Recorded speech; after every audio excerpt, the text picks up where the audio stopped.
सभी साथियों को जय हिंद। मैं आपका साथी डॉक्टर अशोक शर्मा एक बार फिर से आप सब लोगों के साथ वीनस वर्ल्ड सीखेंगे नहीं तो जीतेंगे कैसे। और अब सीखना बहुत जरूरी है क्योंकि जीतना बहुत जरूरी है। एक बार फिर से आज के सेशन में आप सब लोगों का स्वागत।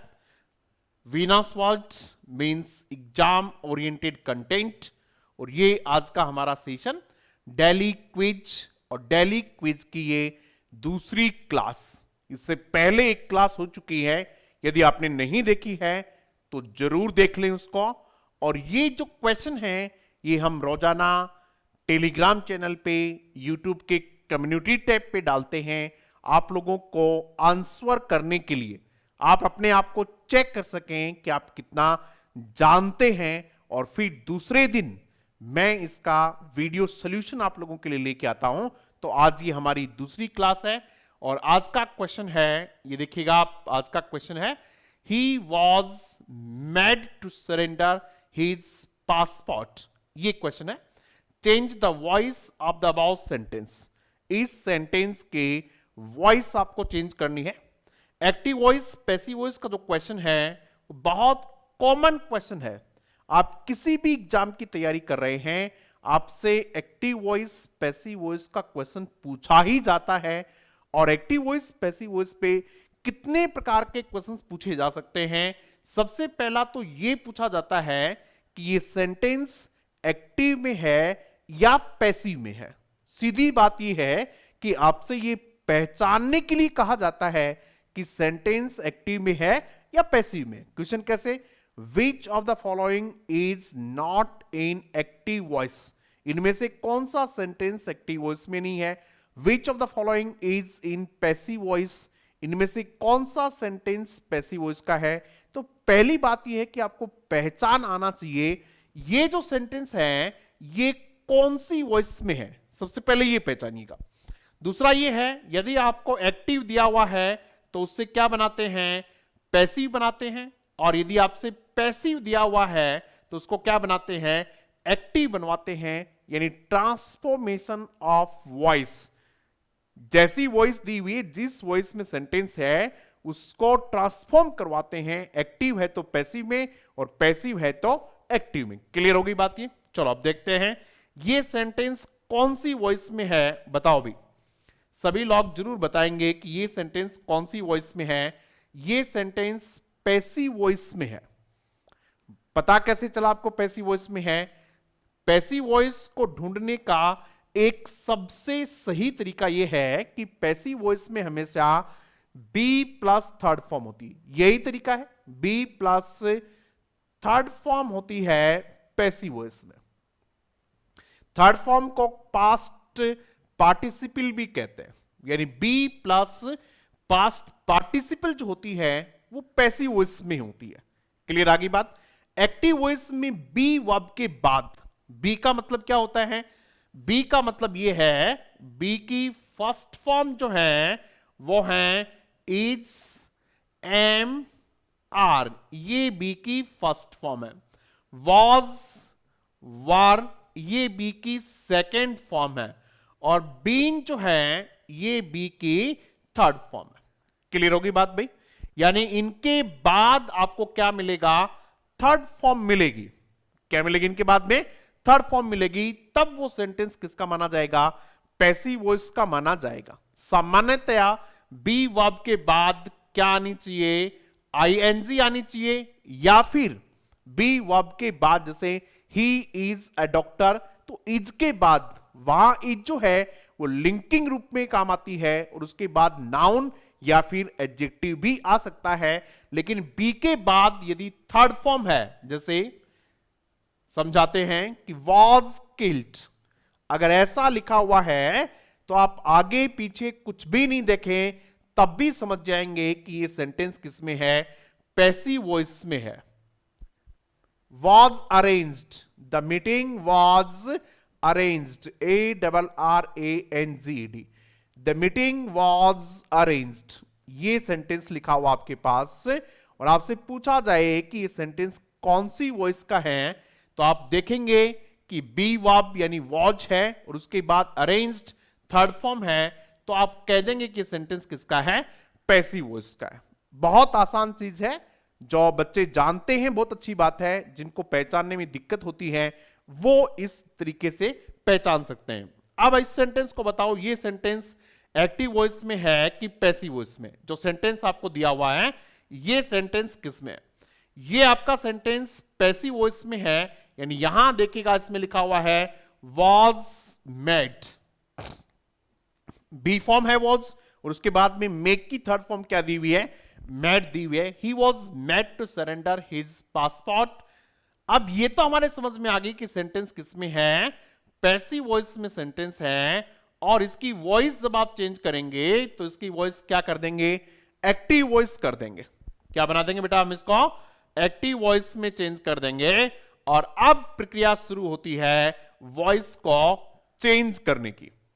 ठीक है, वॉइस को चेंज करने का सामान्य तरीका होता है कि सब्जेक्ट को ऑब्जेक्ट बनाएं, ऑब्जेक्ट को सब्जेक्ट बनाएं, और थर्ड फॉर्म जो दी हुई है यहां बी प्लस थर्ड फॉर्म दी हुई है, इससे पता चलेगा कि कौन से टेंस की एक्टिव थी। वॉज प्लस थर्ड फॉर्म है, इसका मतलब पे सेकेंड फॉर्म थी, तभी बी की सेकेंड फॉर्म क्या आई हुई है, वॉज आई हुई है। ये भी क्लियर होगी बात। इस सेंटेंस में एक बहुत बड़ा कॉन्सेप्ट छुपा हुआ है, वो इंपॉर्टेंट है। He was made to surrender, यहां जो मेक वर्ब है वो वर्ब का एक प्रकार होता है पॉजिटिव वर्ब, समझेंगे बेटा, तभी इस सेंटेंस को एग्जाम में पूछा हुआ है और यही आपको समझना है। वर्ब का एक प्रकार होता है पॉजिटिव, CAUSATIV, पॉजिटिव प्रकार की एक वर्ब होती है। पॉजिटिव प्रकार की वर्ब कितनी होती है, यदि आपको जानकारी है तो जरूर कमेंट बॉक्स में लिखना, मैं समझा रहा हूं। पहले तो पॉजिटिव वर्ब समझिएगा और उसके बाद पॉजिटिव वर्ब की पैसिव वॉइस कैसे बनाई जाती है ये समझिएगा। ये पैसिव वॉइस का एक बहुत अच्छा कॉन्सेप्ट है, और हम जो डेली क्विज में जो भी सेंटेंस डालते हैं वो एग्जाम ओरिएंटेड होते हैं, एग्जाम में पूछे हुए होते हैं या फिर एग्जाम में पूछे जाने वाले होते हैं, इसलिए उन क्वेश्चंस को आप पूरी गंभीरता से सोल्व किया करें। पॉजिटिव वर्ब वे होती हैं जिनमें सब्जेक्ट खुद कुछ काम कर नहीं रहा होता है बल्कि करवा रहा होता है, यानी ये क्या करती हैं, ये कॉज, कारण बताती हैं। क्या बताती है बेटा, ये कॉज या फिर रीजन यानी कारण बताती है। ये कौन कौन सी वर्ब होती है पॉजिटिव, कौन कौन सी वर्ब होती है, देखिएगा। मेक जो वर्ब जो ऊपर लिखी हुई है, चलो यहां लिख लेते हैं अपन इनको। पॉजिटिव वर्ब जो है वो मेक पॉजिटिव वर्ब है जो हम पढ़ेंगे अभी। उसके बाद में हैव पॉजिटिव वर्ब है, ठीक है।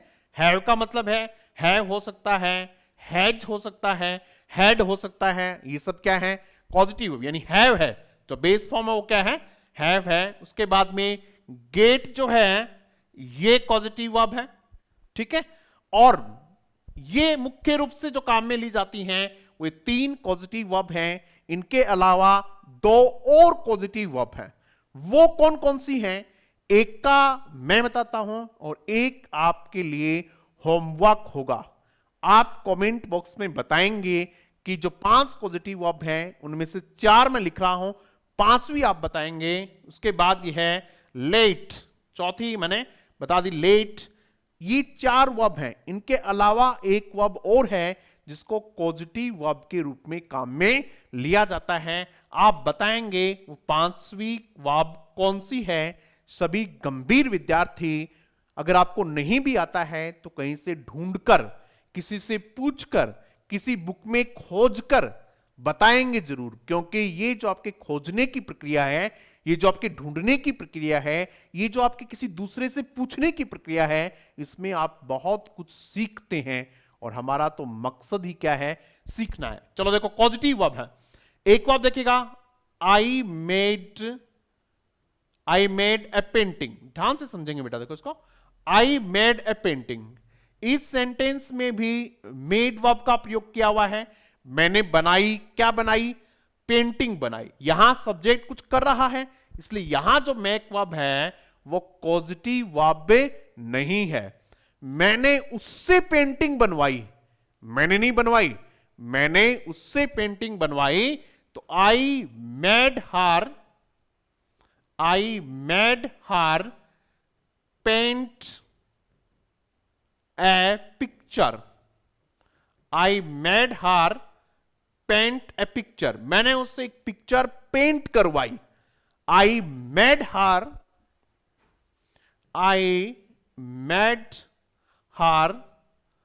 Open the window. I made her open the window, मैंने उससे खिड़की बंद करवाई। आई मेड हर, या फिर हो सकता है she made me write a letter. She made me write a letter. She made me write a letter. Clear होगी बात भी? She made me write a letter, ये वर्ब जो है मैंने उससे पेंट करवाई एक पिक्चर को, ठीक है। आई made her open the door, मैंने दरवाजा नहीं खोला, मैंने विंडो नहीं खोली, मैंने उससे विंडो खुलवाई। She made me write a letter, उसने नहीं लिखा, उसने मुझसे लिखवाया, यानी सब्जेक्ट नहीं कर रहा है, सब्जेक्ट तो किसी दूसरे से काम करवा रहा है। ऐसी स्थिति में ये जो वर्ब है ये सारी की सारी कॉजेटिव वर्ब के रूप में यूज की हुई मैक की फॉर्म है। ये बात समझ में आ गई बात? बेटा बहुत शानदार कॉन्सेप्ट्स आपको बताए जा रहे हैं, और यदि आप इस प्रकार की क्लासेस को भी गंभीरता से नहीं लेते तो इसका सीधा सीधा मतलब यह है कि आप अंग्रेजी विषय के गंभीर विद्यार्थी नहीं है, आप कॉन्सेप्ट को ठीक से समझते नहीं है। इसका तो यही अर्थ हुआ ना भाई, इतनी अच्छी चीजें आप लोगों को यदि शेयर की जा रही हैं, बताई जा रही हैं, फिर भी आप उन बातों को गंभीरता से सुनते नहीं हो, नोट नहीं करते हो, उन चीजों के बारे में और जानने का प्रयास नहीं करते हो, तो फिर आप अंग्रेजी सीखना नहीं चाहते हैं। इसका तो सीधा सा अर्थ यही है। समझ में आ गई बात? ये अब देखिएगा, इसकी जब एक्टिव वॉइस है इन सब में, इसको ध्यान से समझो क्या है ये। इन सब में जब पे दोबारा लिख देता हूं, यहां मेड दोबारा लिख देता हूं, आई मेड हर, ठीक है, आई मेड हर, सी मेड मी। ध्यान से समझिएगा, यहां ही समझने की बात है। यहां मेड वर्ब है और उसके बाद में एक पेंट वर्ब है। इनको मैक को जब पॉजिटिव वर्ब के रूप में यूज किया जाए तो उसके बाद बेयर इंफिनिटिव आती है। क्या आती है बेटा? Bear infinitive. बेयर इंफिनिटिव का मतलब है यहां टू नहीं आएगा, यहां टू नहीं आएगा। कई बार ये क्वेश्चन टेंस में भी पूछ लेते हैं। कैसे पूछ लेते हैं? ऐसा लिख देते हैं, आई मेड हर, और यहां ए पिक्चर, दिस पिक्चर हो सकता है, ए पिक्चर हो सकता है, और यहां आपके पास ऑप्शन मिल जाएंगे टू पेंट और पेंट, ये दो ऑप्शन मिल सकते हैं आपके पास, और आपसे पूछेंगे कि भाई इनमें कौन सा सही है। फिर आपको पता होना चाहिए कि मैक वर्ब को जब पॉजिटिव फॉर्म में प्रयोग किया जाए तो उसके बाद बेयर इंफिनिटिव आती है, और बेयर इंफिनिटिव का मतलब यह होता है कि बिना टू के, सीधा सा मतलब होता है। बेयर का मतलब विदाउट, तो बिना टू के आएगी इसमें। तो यहां देखिएगा टू नहीं है, यहां ओपन वर्ब है, इसमें भी टू नहीं है, यहां राइट वर्ब है, इसमें भी टू नहीं है। समझ में आ गई बात? यहां क्लियर है। लेकिन जब इस सेंटेंस की पैसिव वॉइस बनाई जाती है तब इसमें टू इंफिनिटिव का प्रयोग किया जाता है। समझो कैसे, कैसे टू इंफिनिटिव का प्रयोग किया जाता है। देखो एक सेंटेंस हम बना के देखते हैं, तब आप चीजों को अच्छे समझेंगे। She made me learn this lesson. She made me learn this lesson. ये सेंटेंस किस में है भाई? ये एक्टिव वॉइस में है। मैक वर्ब पॉजिटिव वर्ब, और उसके बाद में ये क्या है? Bare infinitive. लेकिन जब इसकी पैसिव बनाएंगे तब क्या बनाएंगे? आई, भाई यहीं से बनाएंगे ना, आई, ये सेकेंड फॉर्म है तो वॉज, आई वॉज मेड। अब ये लर्न लिखेंगे तो आपको लिखना पड़ेगा I was made to learn this lesson. ये इसकी पैसिव वॉइस बनी, और बिल्कुल इसी बात को जानने के लिए ये कॉन्सेप्ट से रिलेटेड क्वेश्चन एग्जाम में पूछा जाता है। यही बात जानने के लिए कि आपको ये पता है या नहीं पता है। यहां बेयर इंफिनिटिव और यहां क्या है टू इंफिनिटी। समझ में आ गई बात। अब देखो आपका ये क्वेश्चन देखिएगा यहां, ये पैसिव वॉइस में है। He was made to surrender, क्या लिखा है यहां टू सरेंडर लिखा हुआ है, क्योंकि पैसिव वॉइस में मैक वर्ब के बाद यानी पॉजिटिव वर्ब के बाद टू इंफिनिटिव आती है, लेकिन पैसिव वॉइस में टू इंफिनिटिव आती है। एक्टिव वॉइस में क्या आएगी बेयर इंफिनिटिव आएगी। क्या आएगी बेटा बेयर इंफिनिटिव आएगी, यानी टू नहीं आएगा किससे पहले सरेंडर से पहले। ये देखिएगा I made him to surrender, ये बिल्कुल नहीं आएगा। I made him to surrender ये बिल्कुल भी आंसर नहीं हो सकता। दूसरा देखिएगा दे मेड हिम सरेंडर, यहां बेयर इंफिनिटिव है, इस आंसर के सही होने के चांसेस हैं। बाकी चीजें भी जानेंगे लेकिन इसके हैं। आप एग्जाम में भी इसी तरीके से क्वेश्चन को सॉल्व करना। उसके बाद देखिएगा the authorities made him to surrender, ये भी नहीं हो सकता।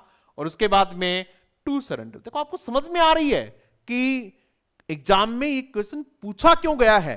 ये तो समझ में आ रही है ना आपके कि इसलिए पूछा गया कि देखो सब में टू सरेंडर है, केवल एक है जिसमें क्या नहीं है सरेंडर नहीं है। और मैं आंसर देख रहा था ज्यादातर बच्चे जो हैं वो इसका सही आंसर नहीं कर पा रहे थे। ठीक है, क्या आंसर इसका देखिएगा भाई, क्या आंसर होगा इसका सी आंसर नहीं होगा इसका। बहुत सारे बच्चों ने ऑलमोस्ट सभी बच्चों ने क्या आंसर दिया, ज्यादातर बच्चों ने सी आंसर दिया, तो कि नहीं है। क्या है इसका सही आंसर, इसका सही आंसर ये है दे made him surrender his passport. लोगों को लगा कि द अथॉरिटीज है, अधिकारियों ने उससे क्या करवाया उसका पासपोर्ट सरेंडर करवाया, जबकि ऐसा नहीं होगा। क्या होगा इसका दे made him surrender his passport.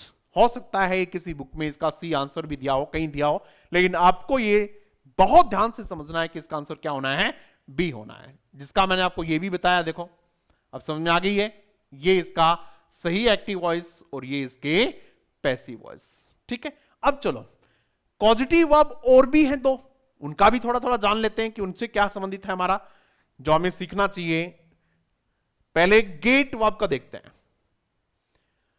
he got his shoes polished, P-O-L-I-S-H-E-D, he got his shoes polished, पहला सेंटेंस है। ठीक है, इस सेंटेंस की आपको पैसिव वॉइस बनानी है। क्या बनानी है बेटा, इस सेंटेंस की पैसिव वॉइस बनानी है। ठीक है, दूसरा सेंटेंस हो सकता है, इसका ऑप्शन देखिएगा क्या हो सकता है। पहला द सेंटेंस, इसकी कोई पैसिव वॉइस हो सकता है, मानो ये पैसिव वॉइस होगी, दूसरा ये पैसिव वॉइस होगी, तीसरा कि इसकी पैसिव वॉइस नहीं बनाई जा सकती, this sentence can not be passivised, कि सेंटेंस पैसिव में बनाया ही नहीं जा सकता। यानी आपको बताना है कि इस सेंटेंस की क्या पैसिव होगी, होगी या नहीं होगी, नहीं होगी तो क्यों नहीं होगी, और होगी तो क्या होगी।